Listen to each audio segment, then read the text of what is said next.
ठीक है ना? बैठ जाओ तुलसी। न्यूटन की गति के नियम हम चैप्टर स्टार्ट कर चुके थे। स्टार्ट आपने जो किया था सबसे पहले हमने इस न्यूटन की गति का नियम, ये जो चैप्टर स्टार्ट हमने किया है, इसमें कुछ कॉन्सेप्ट हमने समझे थे। सबसे पहला कॉन्सेप्ट था बल का। तो बल किसे कहते हैं, कल हम बहुत डिटेल में इसको समझ चुके हैं। बताइए बल किसे कहते हैं, बल क्या है, आप बल से क्या समझते हो? बल बताइए, बल बताइए, बताइए कि बल वह कारक है जिसके द्वारा किसी वस्तु की स्थिति में परिवर्तन किया जा सकता है। ठीक है ना? बल वह बाह्य कारक है जिसके द्वारा किसी वस्तु की स्थिति में परिवर्तन किया जा सकता है। यदि बल के द्वारा ही यदि कोई वस्तु स्थिर अवस्था में है तो आप उसको गति अवस्था में लेके जा सकते हो, और यदि वस्तु गति अवस्था में है तो बल के द्वारा ही आप उसे स्थिर अवस्था में लेके आ सकते हो। ठीक है? इसके बाद हमने देखा था बल के प्रभाव। ठीक है ना? बल के प्रभाव, तो बल के प्रभाव बताइए बबली। बल के प्रभाव, बल के प्रभाव से आकार व आकृति की स्थिति में परिवर्तन हो सकता है। आकार व आकृति में परिवर्तन किया जा सकता है। दूसरा पॉइंट, बल के द्वारा किसी वस्तु की गति और चाल में परिवर्तन किया जा सकता है। बल के द्वारा किसी वस्तु की गति, उसकी चाल और वेग में परिवर्तन किया जा सकता है। बताइए। वस्तु की स्थिति में परिवर्तन किया जा सकता है। वस्तु की स्थिति में परिवर्तन किया जा सकता है। इट मींस यदि वस्तु गति अवस्था में है तो उसको स्थिर अवस्था में, और यदि स्थिर अवस्था में है तो गति अवस्था में लाया जा सकता है। ठीक है? फिर इसके बाद हमने स्टार्ट किया था जड़त्व। तो जड़त्व किसे कहते हैं? जड़त्व, अनामिका, जड़त्व किसे कहते हैं? किसी वस्तु में अपनी स्थिर अवस्था में परिवर्तन का विरोध करना जड़त्व कहलाता है। ठीक है ना? अपनी अवस्था में परिवर्तन का विरोध करना जड़त्व है ना? अपनी अवस्था में परिवर्तन का विरोध करना। क्योंकि मैं खड़ी हूँ, मैं नहीं चाहती कि मैं चलूं, बट यदि मेरे ऊपर कोई बल लगाया जा रहा है तो मुझे चलना पड़ेगा, बट तो भी मैं नहीं चलना चाहती। ठीक है ना? यदि कोई वस्तु स्थिर है तो स्थिर में ही रहना चाहती है, और यदि कोई गति अवस्था में है तो वो गति में ही रहना चाहती है। इसका मतलब है अपनी अवस्था में परिवर्तन का विरोध करना क्या है? जड़त्व। ठीक है ना? अपनी अवस्था में परिवर्तन का विरोध करना जड़त्व है। हमने दो प्रकार की जड़त्व देखे, विराम का जड़त्व और गति अवस्था का जड़त्व। इसके एग्जांपल्स भी हम देख चुके थे। फिर इसके बाद हमने बात की थी न्यूटन की गति के प्रथम नियम की। ठीक है ना? न्यूटन की गति का प्रथम नियम क्या है? न्यूटन की गति का प्रथम नियम,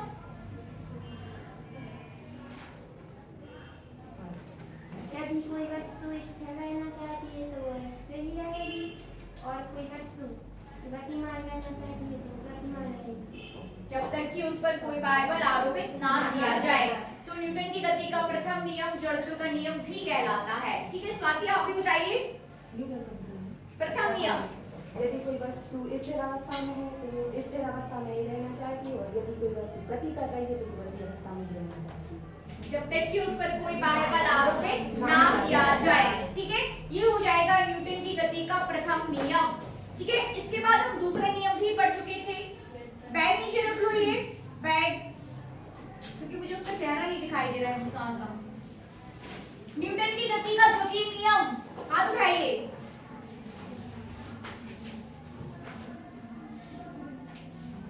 बताइए खुशी।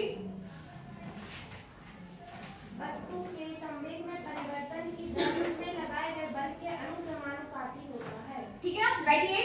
ये याद क्यों नहीं हुआ आपको? क्या प्रॉब्लम है? वस्तु के संवेग में परिवर्तन की दर, किसमें परिवर्तन की दर? संवेग में परिवर्तन की दर। वस्तु के संवेग में परिवर्तन की दर उस पर लगाए गए बल के समानुपाती होती है। बोल के दिखाइए फिर से। वस्तु में संवेग में परिवर्तन की दर उस पर लगाए गए बल के समानुपाती होती है। याद हो गया? ठीक है ना? न्यूटन की गति के तीनों नियम इंपॉर्टेंट है। इससे क्वेश्चंस आपको एग्जाम्स में पूछे जा सकते हैं। अब आज हमें देखना है न्यूटन की गति का तृतीय नियम। ठीक है ना? न्यूटन की गति का तृतीय नियम।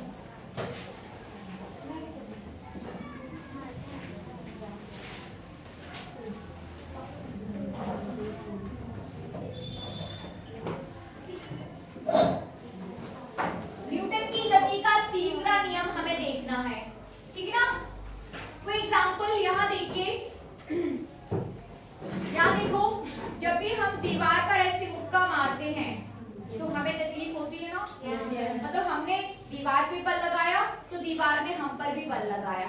यदि हम किसी को जोर से थप्पड़ मारते हैं तो हमारे हाथ में भी झिंझनाहट आती है ना, तो हमारे हाथ में भी क्या आती है, झिंझनाहट आती है। इसका मतलब ये है कि आपने उसको थप्पड़ तो मारा लेकिन उसकी स्किन ने आप पर भी बल है वो भी रिवर्स फोर्स लगाया, ठीक है ना।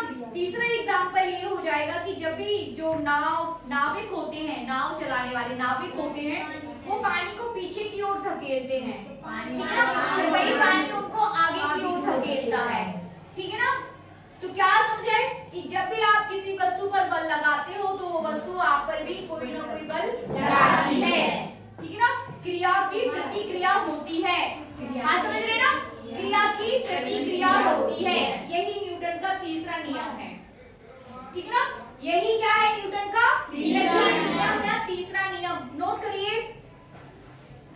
प्रत्येक वस्तु पर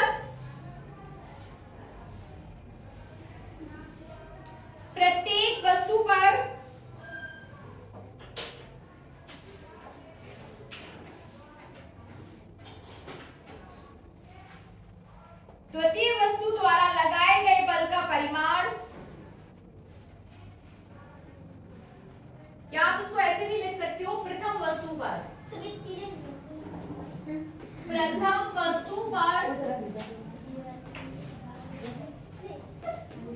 द्वितीय वस्तु द्वारा लगाए गए बल का परिमाण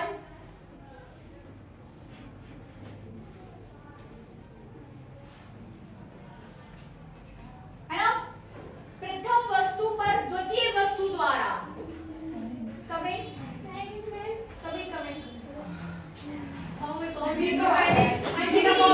ले लेना, बैठिए अभी। प्रथम वस्तु पर द्वितीय वस्तु द्वारा लगाए गए बल का परिमाण, समझ रहे ना, वो कितना हो जाएगा, F12 का मतलब है प्रथम पर दूसरी द्वारा, ठीक है ना। ये वस्तु पहली वस्तु है, ये वस्तु दूसरी वस्तु है, तो प्रथम वस्तु पर पहले ये बल लगा रही है, ठीक है ना, तो उसके बल को आप किससे डिनोट कर रहे हो, F12 द्वारा। आगे लिखिए, लगाए गए बल का परिमाण F12 द्वितीय वस्तु पर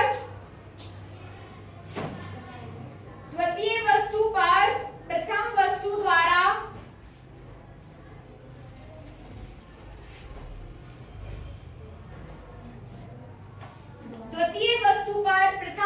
द्वारा लगाए गए बल के परिमाण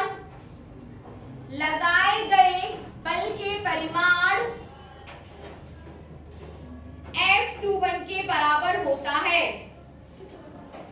F21 के बराबर होता है, लेकिन दिशा विपरीत होती है, लेकिन दिशा विपरीत होती है।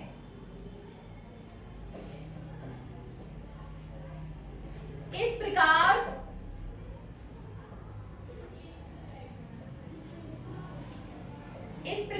एक वस्तु की क्रिया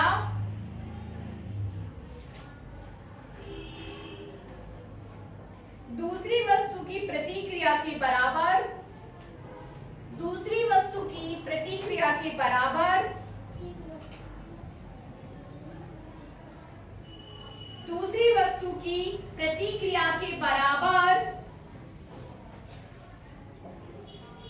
परंतु विपरीत दिशा में होती है, परंतु विपरीत दिशा में होती है। यह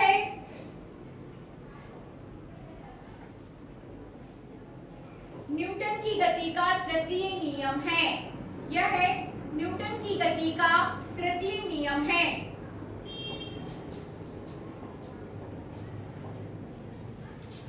अतः न्यूटन की गति के तृतीय नियमानुसार, अतः न्यूटन की गति के तृतीय नियमानुसार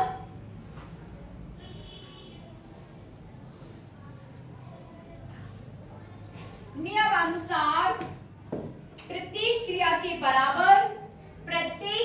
के बराबर तथा विपरीत प्रतिक्रिया होती है।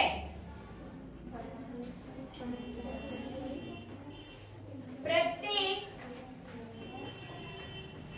क्रिया के बराबर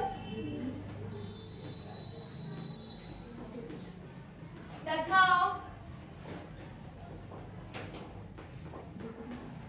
विपरीत प्रतिक्रिया होती है।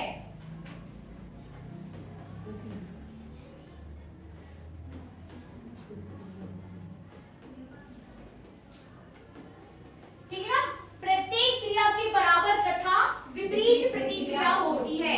आपको दो वर्ड समझना है यहाँ पर, क्रिया और प्रतिक्रिया। इज दैट क्लियर ना? क्रिया और प्रतिक्रिया दोनों ही फोर्स है, बट क्रिया प्रतिक्रिया तो दोनों की दिशाएं एक दूसरे के साथ क्या हो जाएंगी? विपरीत। इज दैट क्लियर ना? प्रत्येक क्रिया प्रतिक्रिया के बराबर होती है। ठीक है ना? गणितीय भाषा में आप इसको लिख सकते हैं, गणितीय भाषा में हो जाएगा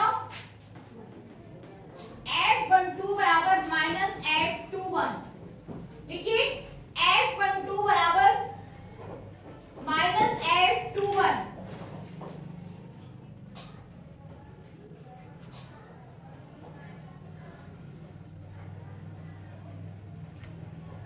है ना? F12 बराबर माइनस F21, तब आप लिख सकते हो कि F12 plus F21 equals to 0। लिख सकते ना ऐसा, यदि पक्षांतर कर दिया जाए तो F12 plus F21 equals to 0। आगे लिखिए, छोटा सा चित्र बना लो। समझ लीजिए कि आपके पास ये कोई समतल है और इस पर कोई वस्तु रखी है। क्या रखी है? वस्तु। बनाइए चित्र। एक कोई समतल है और उस पर कोई वस्तु रखी हुई है। ठीक है ना?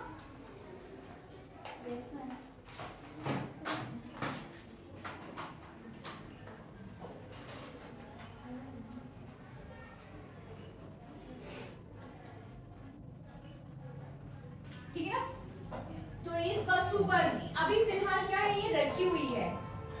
तो इस वस्तु जो रखी हुई है, जैसे एक डस्टर रखा हुआ है, ये ऐसे रखा हुआ है, तो रखा है तो क्या इस पर जो बल लग रहा है, ठीक है ना, मतलब मेज इस पर बल लगाएगा और ये मेज पर बल लगाएगा। बात समझ में आ रही? तो इसके बल की दिशा नीचे की तरफ और इसके द्वारा लगाया गया बल ऊपर की तरफ, तो दोनों की दिशाएं एक दूसरे के साथ क्या होंगी? विपरीत। तो आप यहाँ कर सकते हो इस तरीके से, एक हो जाएगा F21 और ये हो जाएगा F12। दोनों की दिशा एक दूसरे के साथ विपरीत। जैसे मैं चल रही हूँ, ठीक है ना, तो मेरे चलने पर भी बल लग रहा है, मैं पृथ्वी पर बल लगा रही हूँ, पृथ्वी मुझ पर बल लगा रही है। ठीक है ना? और दोनों की दिशाएं क्या हो जाएंगी? विपरीत। जैसे अपन कहीं भी ऐसे खड़े होते हैं ना, ये मैं खड़ी हूँ, ये डस्टर रखा हुआ है, तो मैं पृथ्वी पर और पृथ्वी मुझ पर बल लगा रहा है, और दोनों की दिशाएं कैसी रहेंगी? विपरीत। ये समझ आया? आगे लिखिए, यहाँ पर न्यूटन की गति का तृतीय नियम जो है खत्म हो जाता है। बनेगा आपसे? ठीक है ना? अब हेडिंग लीजिए संवेग संरक्षण का नियम। हेडिंग लीजिए संवेग संरक्षण का नियम। ये साफ कर दूं?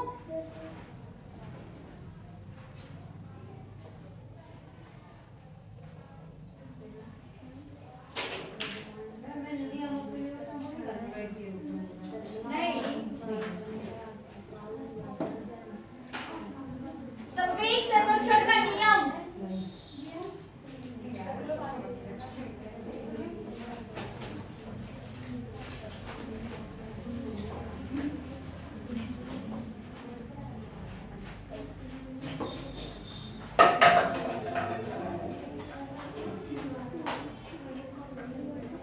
संवेग संरक्षण का नियम यहाँ देखिए, न्यूटन की गति के द्वितीय नियम से हम क्या बोलते हैं? लगाए गए बल के समानुपाती होती है। होते हैं ना? तो यहाँ देखिए, संवेग में परिवर्तन की दर dp/dt किसके समानुपाती होती है? बल के। ठीक है ना? किसके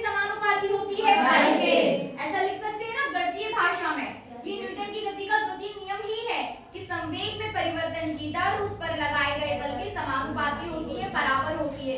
जहां पर P संवेग है और F क्या है, बल। यदि आपसे बोल दिया जाए कि यदि F = 0 अर्थात लगाया गया बल क्या है, अभी समझिए फिर लिखना है आपको। यदि लगाया गया बल क्या है, 0, ठीक ना, लगाया गया बल क्या है, 0, तो dp/dt = क्या हो जाएगा, 0। तो P = क्या हो जाएगा, 0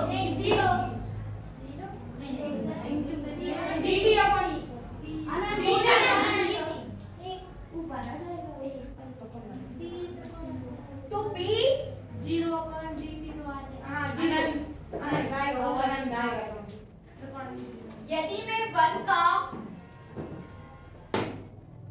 का t के रिस्पेक्ट में डिफरेंशिएशन करूं तो मुझे क्या मिलेगा, 1 का t के रिस्पेक्ट में 1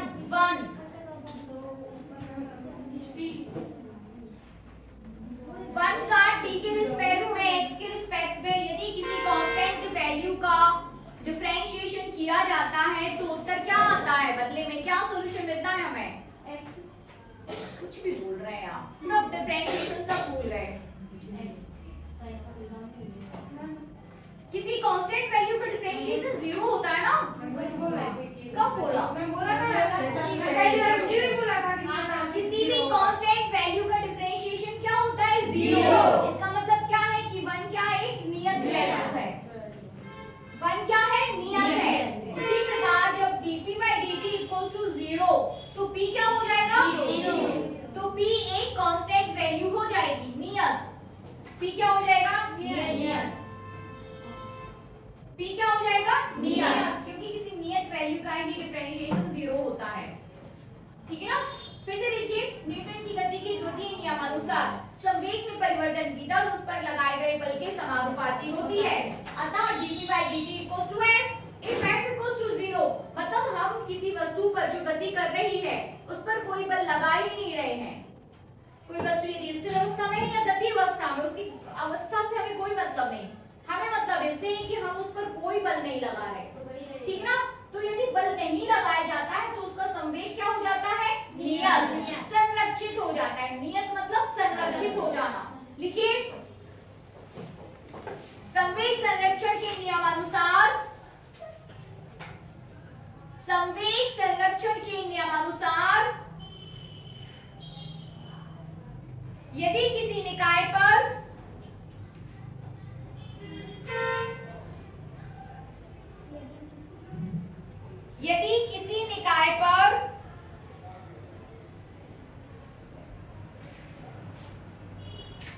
कोई बाह्य बल आरोपित नहीं होता है, यदि कोई बाह्य बल आरोपित नहीं होता है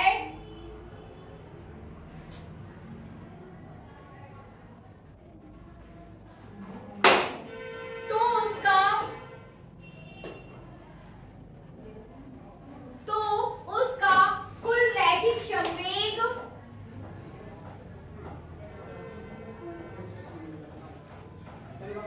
संरक्षित रहता है। कैसा रहता है, संरक्षित। और ये आप क्या यहाँ पर सिद्ध कर चुके हो। लिखिए, आगे लिखिए,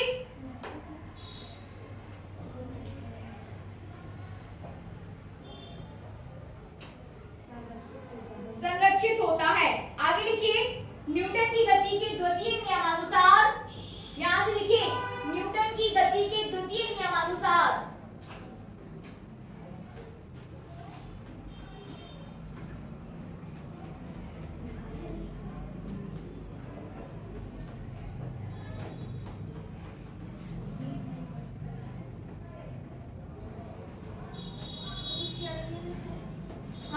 न्यूटन की गति के द्वितीय नियमानुसार, फिर यहां से ये लिखना स्टार्ट करिए, dp/dt = F। यदि F = 0, सभी जगह आपको सदिश राशियां बना लीजिए, है ना। dp/dt = F।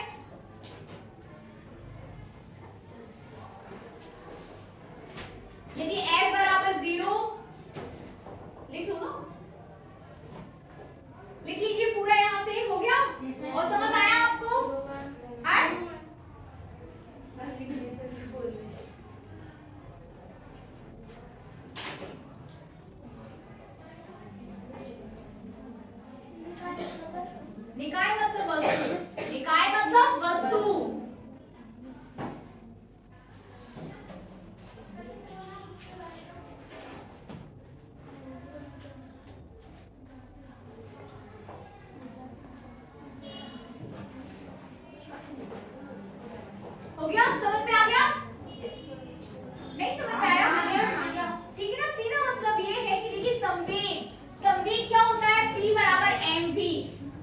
संवेग क्या होता है?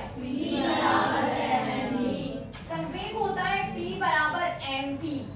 और यदि आप इस पर कोई बल नहीं लगा रहे हो, यदि कोई वस्तु है उस पर संवेग कितना होगा? P बराबर mv, ठीक है ना। यदि वो स्थिर अवस्था में है तो उसका संवेग 0 हो जाएगा, क्योंकि v इक्वल्स टू 0।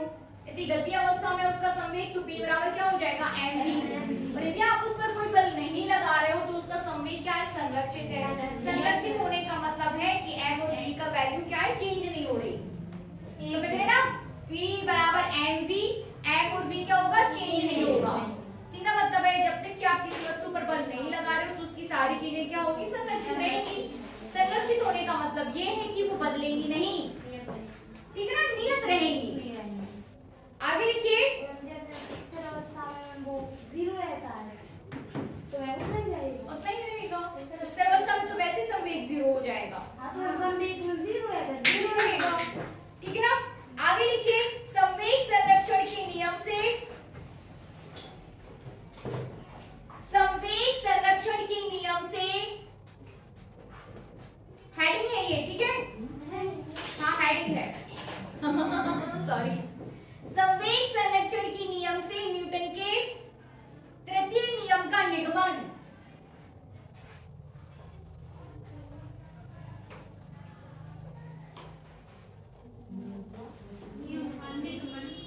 निगमन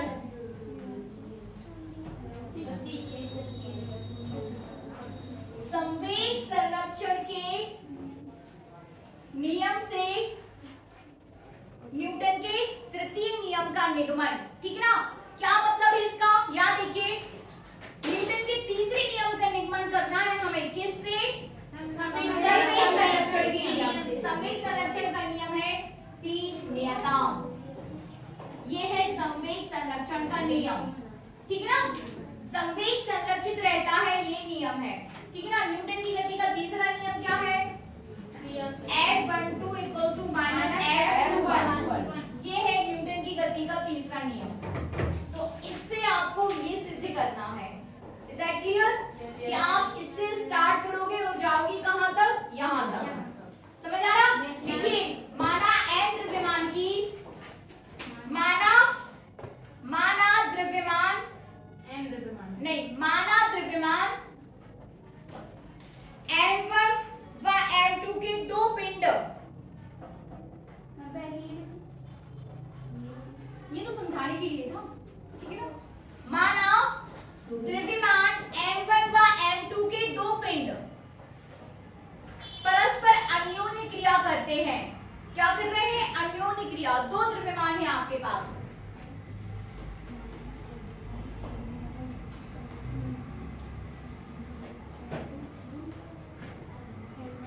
परस्पर क्या कर रहे हैं? अन्योन्य क्रिया। यहाँ देखिए, अन्योन्य समझा रही हूं मैं आपको। यहाँ देखिए, ये दो पिंड है, एक का द्रव्यमान m1, दूसरे का द्रव्यमान m2, परस्पर अन्योन्य क्रिया कर रहे हैं। अन्योन्य क्रिया से मतलब आपस में टकरा रहे, आपस में रगड़ रहे, दोनों आपस में एक दूसरे के साथ जुड़े हुए क्रियाएं कर रहे हैं, ठीक है ना। टकरा रहे हैं, रगड़ रहे हैं, है ना, अन्योन्य क्रियाएं कर रहे हैं। मतलब ये नहीं है कि m1 अलग है, m2 अलग है, एक दूसरे के साथ स्वतंत्र है, ऐसा नहीं है। दोनों आपस में अन्योन्य क्रियाएं कर रहे हैं, आपस में क्रियाएं कर रहे हैं। Is that clear? एक का द्रव्यमान m1 और दूसरे का द्रव्यमान क्या हो जाएगा? m2। आगे लिखिए। इनके प्रारंभिक संवेग अन्योन्य क्रिया कर रहे हैं। इनके प्रारंभिक संवेग क्रमशः P1 व P2 है, ठीक है ना। तो m1 द्रव्यमान का जो पिंड है उसका संवेग P1, m2 द्रव्यमान का जो पिंड है उसका संवेग क्या है? P2। P1 व P2 है, दोनों के संवेग क्रमशः P1 व P2 है। आगे लिखिए। अन्योन्य क्रिया के फलस्वरूप,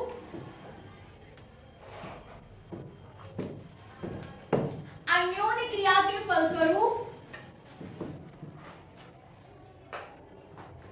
दोनों के संवेग में परिवर्तन, दोनों के संवेग में परिवर्तन क्रमशः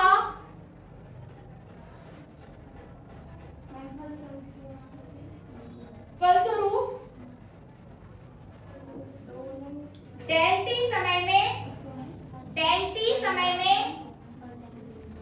दोनों के संवेग में परिवर्तन क्रमशः डेल P1 तथा डेल P2 हो जाता है। डेल P1 तथा डेल P2 हो जाता है। यानी कि डेल T समय के पश्चात की बात कर रहे हैं। फिर से देखिए, सभी बच्चे ध्यान से बोर्ड की तरफ देखें। आपके पास दो पिंड है, एक का द्रव्यमान m1, दूसरे का द्रव्यमान m2 है। एक का संवेग P1 तो दूसरे का संवेग क्या है? ये दोनों के प्रारंभिक संवेग हैं। कौन से संवेग हैं? प्रारंभिक संवेग। आफ्टर डेल T समय, ठीक ना, आफ्टर डेल T मतलब डेल T समय के पश्चात, ठीक ना। दोनों पिंड क्या है, इस तरीके से क्रियाएं कर रहे हैं। तो क्रिया करने के पश्चात अन्योन्य क्रिया से मतलब है दोनों एक दूसरे से टकरा रहे हैं। टकराने के पश्चात दोनों के संवेग में परिवर्तन हो जाता है और वो परिवर्तन एक में डेल P1 और दूसरे में क्या हो जाएगा? Del P2। Is that clear? सारे पॉइंट्स क्लियर हैं? P1 P2 M1 M2 del P1 del P2। हाँ जी, सभी बच्चे पहुंच गए ना? इजी है।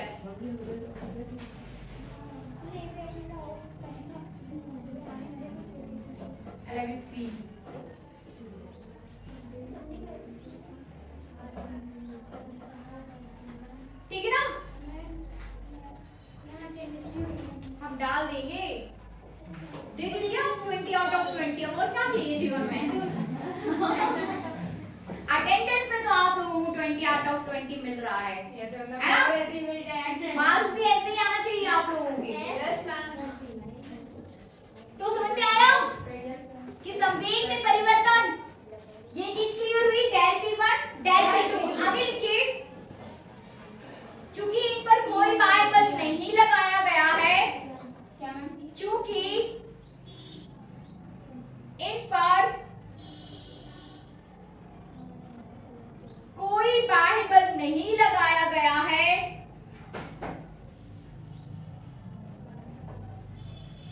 अतः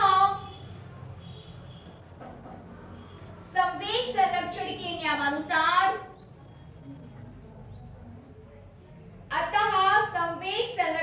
नियमानुसार दोनों पिंडों का कुल रैखिक संवेग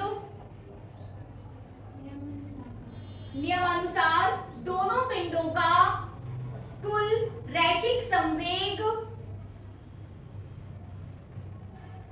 संरक्षित रहता है। ठीक है ना?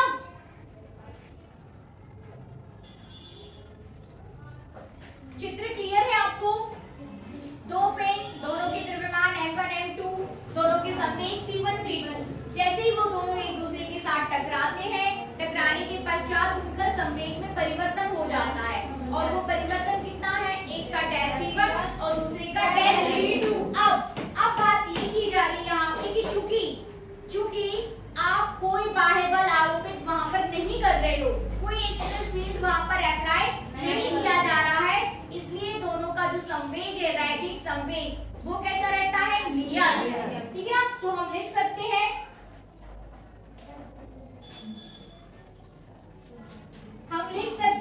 P1 plus P2 is equal to 0।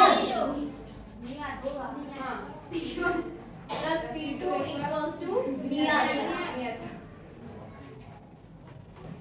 कैसा हो जाएगा? P1 plus P2 equals to नियत रहेगा ना? नियत, जीरो नहीं। यदि आपको जीरो लिखना है आयुषी, तो फिर आप ऐसे जीरो लिख सकते हो, del P1 upon del T equals to 0।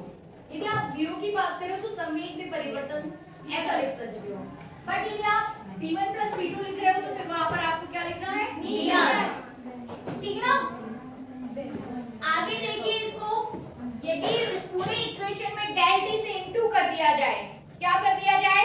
Del T से इनटू कर दिया जाए, मतलब या फिर उपरोक्त समीकरण का अवकलन करने पर, देखिए हेडिंग नहीं, इसी को ही करना है सॉल्व। उपरोक्त समीकरण का अवकलन करने पर किससे? डेल T के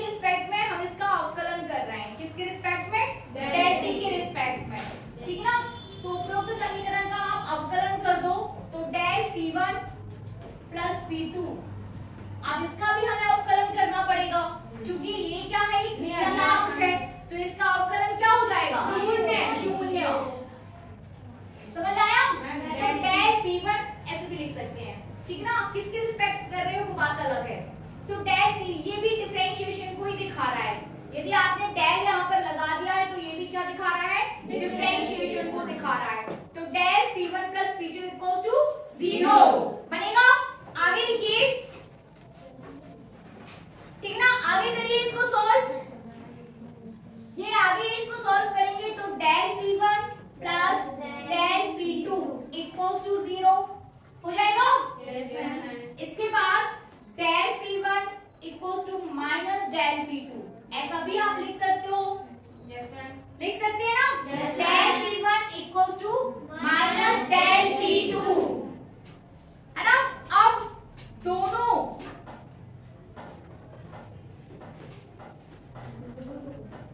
ओर डेल T से भाग देने पर, किससे, डेल T से भाग देने पर, तो आपके पास आ जाएगा del P1 upon del T equal to minus del P2 upon del T, ठीक है ना।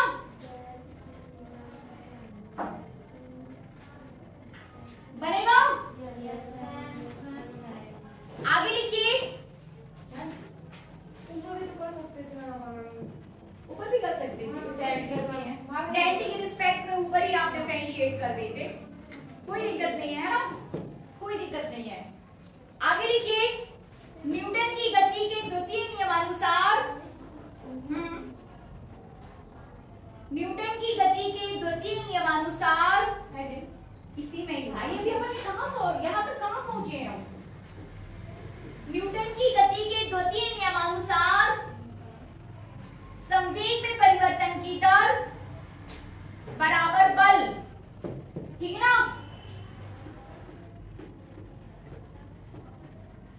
संवेग में परिवर्तन की दर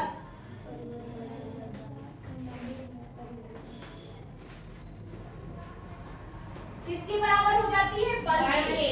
संवेग में परिवर्तन की दर बराबर बल, तो संवेग में परिवर्तन कितना है, del P1 upon del T, और संवेग में परिवर्तन है आपके पास del P2 upon del T। इस संवेग में परिवर्तन की दर किसके बराबर हो जाएगी, बल के, तो del P1 upon del T equal to क्या हो जाएगा, F12, ठीक है ना, और ये हो जाएगा F21, नहीं माइनस 2 होगा, तो माइनस आप लिख दो ना वहाँ पे, अभी नहीं आएगा। ये समीकरण साथ में किसकी रिस्पेक्ट में होगा, ये अलग अलग, ये समीकरण 1, ये समीकरण 2, और ये हो जाएगा समीकरण 3। समीकरण 1, 2 व 3 से सॉल्व कर दीजिए। समीकरण 1, 2 व 3 से सॉल्व करो उसको और बताइए कितना आया।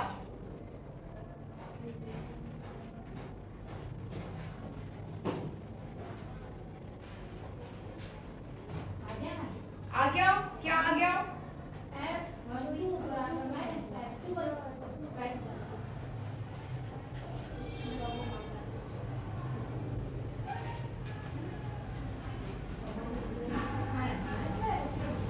हो गया, आ गया आयुषी।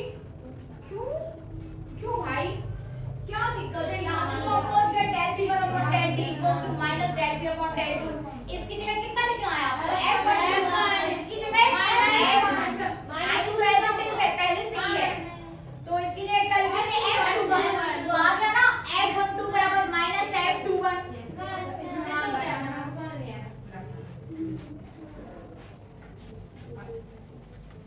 बाकी बच्चों को समझ आया,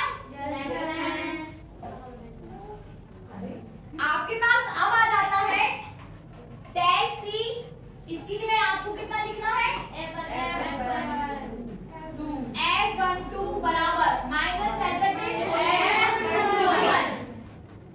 F21, यही है ना। तो आपने क्या किया, आप संवेग संरक्षण का नियम लेके चले थे और आप कहां तक पहुंच गए, तृतीय नियम तक। बनेगा सभी से, चलिए अब हेडिंग दीजिए, यही गति, यही लिख लो, अर्थात अब आप अपने मन से लिख लेना, लिख लेना अपने मन से, वही ये लिखिए, संवेग संरक्षण नियम के अनुप्रयोग,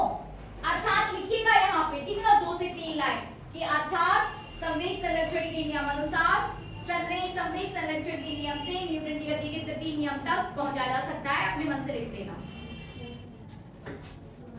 अब हमें देखना है संवेग संरक्षण के अनुप्रयोग।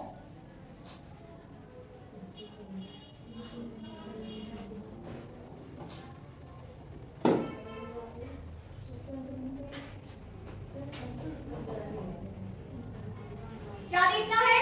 संवेग संरक्षण के अनुप्रयोग।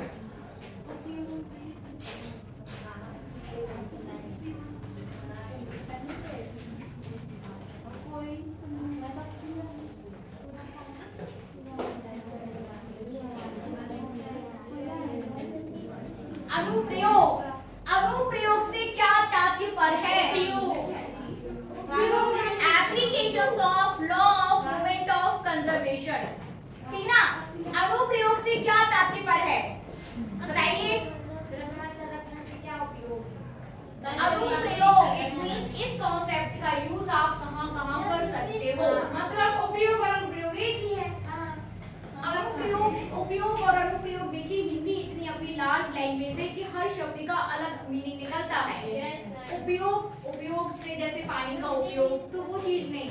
अनुप्रयोग से मतलब होता है कि आप जाके किसी चीज में उसका मशीन है ना, उसका उपयोग करके बना सकते हैं। उपयोग से मतलब जैसे खाना का उपयोग से मतलब नहीं है। यहाँ पर अनुप्रयोग से मतलब ये है कि आप इसका प्रयोग कर रहे हो। प्रयोग और उपयोग, प्रयोग आपका एक भौतिक का शब्द हो जाता है, जबकि उपयोग आपका एक जनरल लैंग्वेज में बोल देते हैं, ठीक है ना? तो applications of conservation of momentum, इसके हमें देखने हैं अनुप्रयोग। सबसे पहला अनुप्रयोग आपका हो जाएगा बंदूक का, लिखिए बंदूक का प्रतिक्षिप्त वेग, प्रतिक्षिप्त वेग।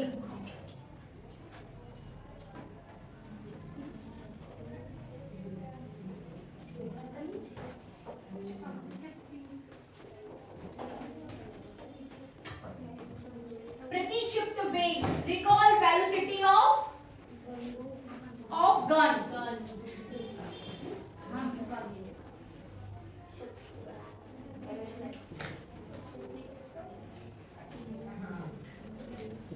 समझिए इसको, रिकॉल वेलोसिटी ऑफ गन क्या होगा? रिकॉल वेलोसिटी ऑफ गन क्या होता है? गन चलाई आप लोगों ने?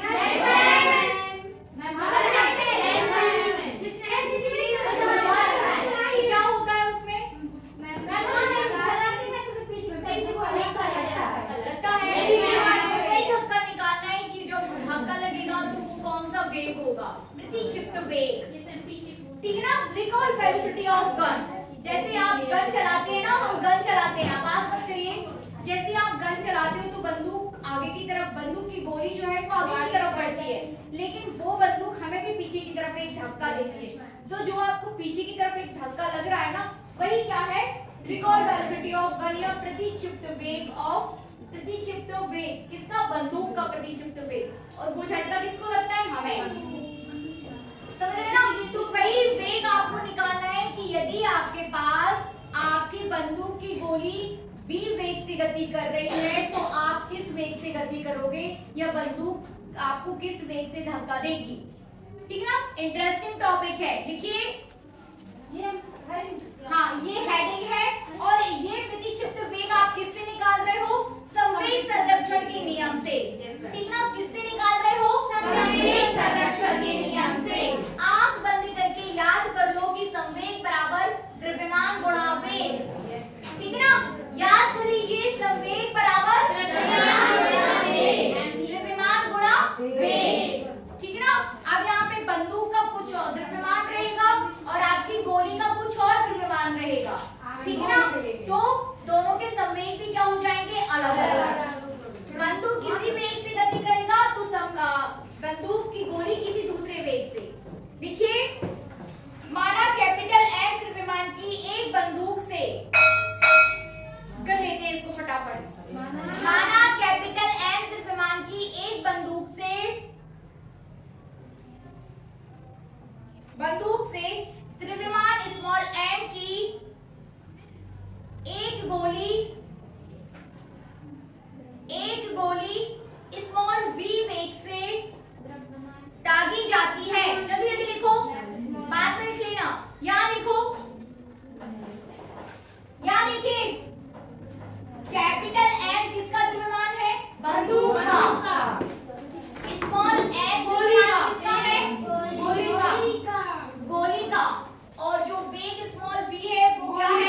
गोली का वेग।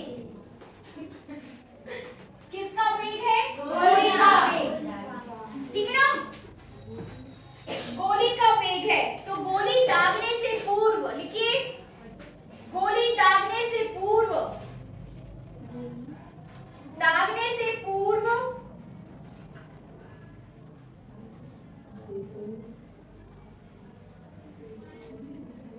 बंदूक तथा गोली का, बंदूक तथा गोली का कुल रैखिक संवेग 0 है। कब? बंदूक, हाँ जब गोली चलाई नहीं। देखिए बंदूक आप लिए हुए हो तो वेलोसिटी 0 है। बात समझ में आ रही? इज दैट क्लियर ना? जब आपने जो है बंदूक से गोली को छोड़ा ही नहीं तब संवेग क्या होगा? 0। 0 इसलिए क्योंकि आपकी गोली की वेलोसिटी भी 0 है और बंदूक का जो पीछे आपको जो धक्का देने वाली थी वो भी वेलोसिटी क्या है? 0। इसलिए संवेग क्या हो जाएगा? 0। ठीक है ना? आगे लिखिए, संवेग संरक्षण के नियम से, ठीक ना? संवेग संरक्षण के नियम से, यहाँ पर आपको संवेग संरक्षण का नियम लगा देना है। संवेग संरक्षण के नियम से, तो संवेग संरक्षण का नियम क्या बोलेगा? संवेग संरक्षण का नियम ये बोलेगा रहेगी जब तक कि उस पर कोई बाहर आपको ठीक है। यहाँ देखिए संवेग संरक्षण का नियम से आप यहाँ पर ये देखोगे कि गोली दागने से पूर्व संवेग बराबर गोली निकलने के बाद का संवेग। विपरीत क्यों? एक स्थिति वो है जबकि आपने गोली को दागा ही नहीं और दूसरी स्थिति क्या है? जब आप गोली को दाग चुके हो। दो स्थितियां हो रही ना? लिखिए, गोली दागने के पूर्व, लिखिए ना, गोली दागने के उपरांत कुल संवेग बराबर, गोली दागने के उपरांत कुल संवेग बराबर गोली दागने से पूर्व कुल रैखिक संवेग। यहाँ देखो ना, फिर से लिखना है, गोली दागने के उपरांत बराबर कुल रैखिक संवेग बराबर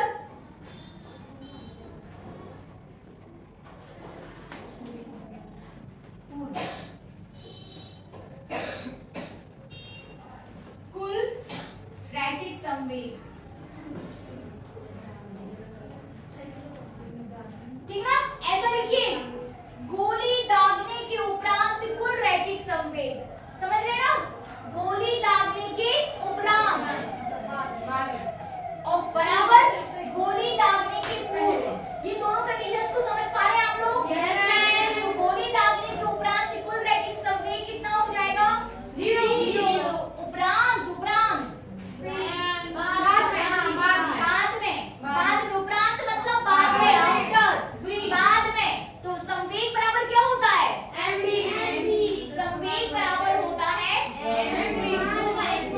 mv, द्रव्यमान गुणा वेग। ठीक है? अब आपको संवेग देखना है किसका? बंदूक का। बंदूक का संवेग कितना होगा?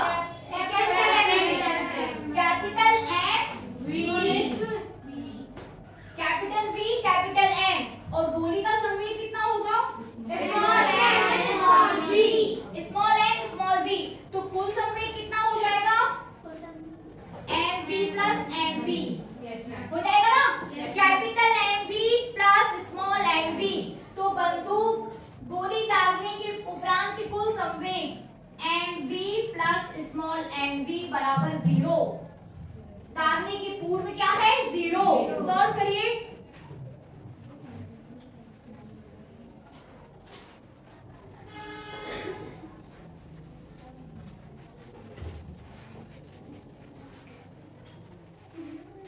mv बराबर स्मॉल mv, कैपिटल mv बराबर माइनस mv, देन v बराबर mv अपॉन m। ये हो जाएगा बंदूक का प्रतिक्षिप्त वेग। बंदूक हमें इस वेग से धक्का देगी। ठीक है, बनेगा? कोई भी डाउट है तो कल हम इसको डिस्कस कर लेंगे, अभी चाहिए आप लोग